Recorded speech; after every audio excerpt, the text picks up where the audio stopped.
Hi class, today you'll be going over lesson 7.2.5, how do rates apply.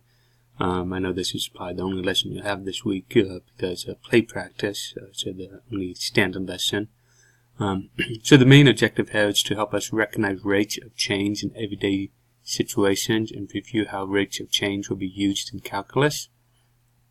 In other words, looking at slope, looking at the average rate of change, looking at the instantaneous rate of change.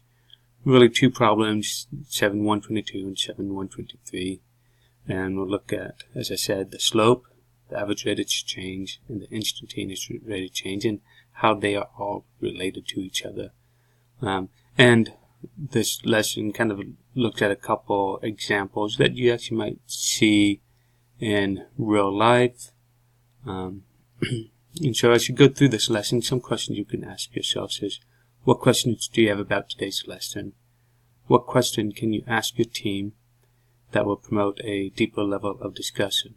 Right? So if you guys can discuss things to help you gain a deeper level, that's always a good thing. I'm always encouraging you guys to discuss and ask one another. Since I can't be there, you typically ask me. But so today, right, these are some terms we've very familiar with. Slope, it's something we've been dealing with for a number of years now. Average rate of change and instantaneous rate of change.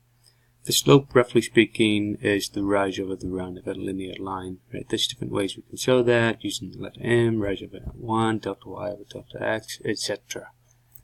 While the average rate of change is basically the slope of a secant line. And a secant line, once again, is a line that goes through 2 points on a curve.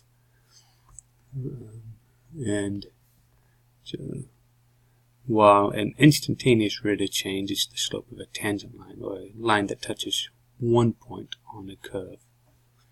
So just some small changes, right? So slope is connected to average rate of change and instantaneous rate of change, because it is still that slope, that rise over run of those lines. So 122, it's going to deal more with the average rate of change. It's going to be done with coffee cooling over time. It's going to ask you to, determine how rapid coffee's cooling and to make a determination on kind of what that average rate of change would be around, and per day, t equals 5, based off of the data we've been given in our table.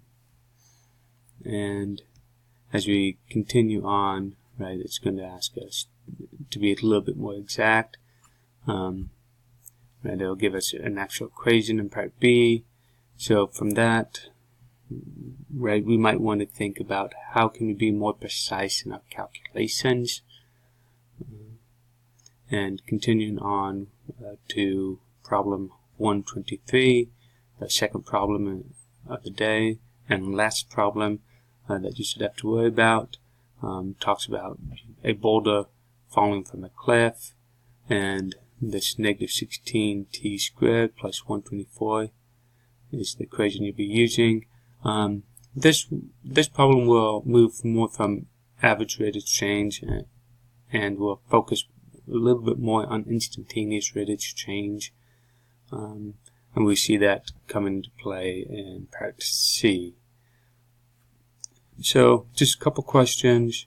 Once again, work with each other. It always helps to be able to talk things through.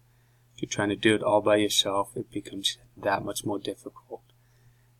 You guys are there for each other. Ask each other. Talk it through. You don't have to try to figure it all out by yourself. It's okay to talk with one another and to work together. You guys aren't going to get cooties. You guys aren't going to bite each other. But have some fun. And hopefully the play practice is going good, and we'll talk more later.